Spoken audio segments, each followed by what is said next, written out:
Welcome to the Tech Corner. I am Andres for the newsreel, and in this video I'll be going over Samsung's best two offerings as an alternative to those of us who had to return our Samsung Galaxy Note 7s because they were recalled twice. So unfortunately we don't have that phone to power us until the next big thing. So what can we use now that will fill that void left by the Note 7. If none of the LG offerings have attracted you, none of Google's Pixels phones have attracted you, or even iPhones have not attracted you, well, if you want to be faithful to Samsung, which are the best phone alternatives offered by Samsung to consider in place of the Note 7? That's why I'm going to highlight these two phones, and that is the Samsung Galaxy S7 Edge and the Samsung Galaxy Note 5 from last year. No, there was no Note 6. Samsung, in all its wisdom, decided to streamline their branding and figured, why leave the Note, which is like the most powerful phone they introduced of the year for their lineup, have to be one digit behind their normal S lineup. So like S6, then Note 5. So they figured their S7s might as well bring out the Note 7 and skip the 6 altogether. Well, unfortunately, lucky number 7 did not pan out as planned. Before we continue with this comparison though, I want to make mention that I did do a comparison of the Samsung Galaxy Note 5 versus the BlackBerry Priv last year, and I'll leave a link to that video in the description below. The reason I mentioned that one is because those were the two best offerings for power and business users as of last year. Now, both of them had their strengths and their weaknesses, and just like this year, I'm highlighting the newest best offering from Samsung, which is the Samsung Galaxy S7 Edge. I'll just call it S7 Edge from here on out. Just drop the Galaxy moniker, right? And I'll also highlight the Note 5 because it's still a worthy device 1 year later. So let's get started with the S7 Edge, the most obvious alternative to the Note 7. Why? Because they share just about every single similar design language. You got the dual curves here. You got a very large battery. You got just a stunningly thin device, and you got the same cameras, same display, and just about every feature set's the same. Though the difference is there's no stylus here.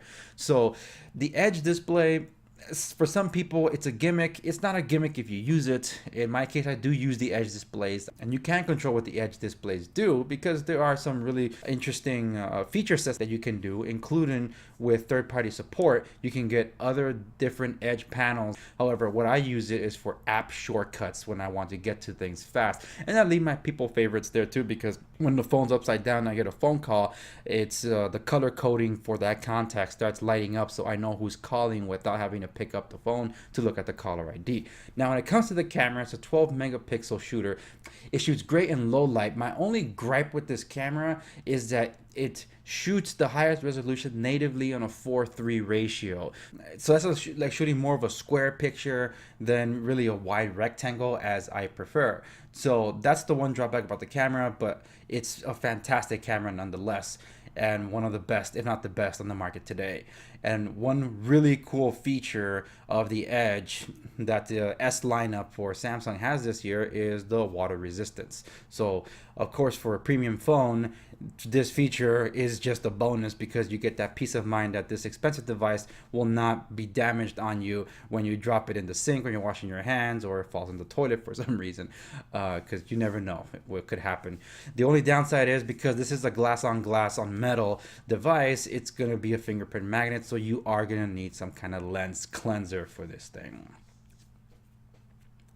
Now, the Note 5. Now, here is where the design was being refined for Samsung, because they started this design language with the S6 last year, and they were improving it upon with the Note 5 because it feels a lot better in the hand than its precursor, the S6 and the S6 Edge. Now, this one doesn't have any curved displays, but it does have a larger display than the S7 Edge, and it better utilizes the grid icon. So you can actually line up 5 icons on a row instead of just 4 like on the Edge. But the defining feature of this phone, because there's no Edge display, it has the stylus, and you can do a lot with the stylus because it's more universal, so it works on a bunch of other apps. Unlike the Apple Pencil that only works on some proprietary apps by Apple, or like the Surface Pen that works on a lot of apps, but mostly the proprietary Microsoft apps for the Surface products, this Samsung S Pen experience is all across the board, which is really, really awesome, such as being able to capture long threads on web pages like forums or long articles particles. I'm sure that feature is also available for other Galaxy devices, but it was really introduced by the Note 5 last year. The screen is the same as the one on the S7s and the Note 7s of this year, even though this was last year's. It's just that even though it's just as bright, Samsung continued doing some tweaks on it to make it even better, but the resolution is the same. Now, another really cool feature is when the device is in sleep mode, you can deploy the S Pen and still take a note on a blank screen. You could put it away into the silo and it'll save that note you just took on a blank slate while in sleep mode. It's an amazing feature,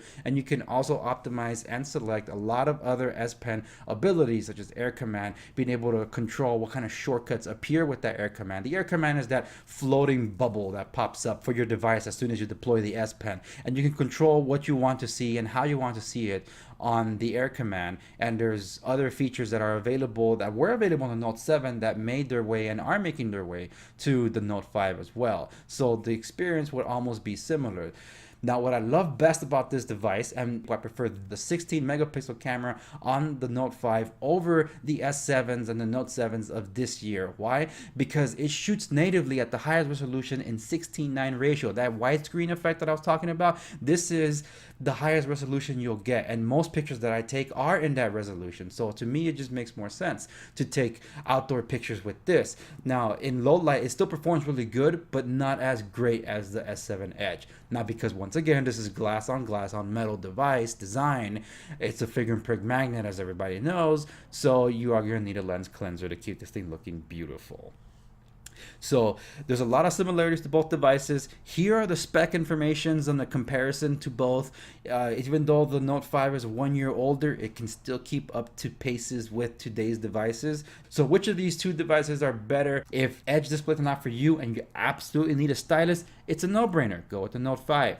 Now, you prefer a bigger battery, and if you definitely need that waterproofing, and here's the big Achilles heel, micro SD expansion. The S7 Edge has that, the Note 5 doesn't. It has solid built-in memory, 32 or 64 gigabyte configurations. Why is that a big deal? If you're recording a lot of videos, taking a lot of pictures, even though they're JPEG at the highest resolution, you're gonna max out your space pretty quick. So if that's you, S7 Edge is the way to go. So which one am I using as my daily driver? Because of my kids and my surroundings where I am, sometimes it's very hazardous to devices, I've chosen to go with the S7 Edge.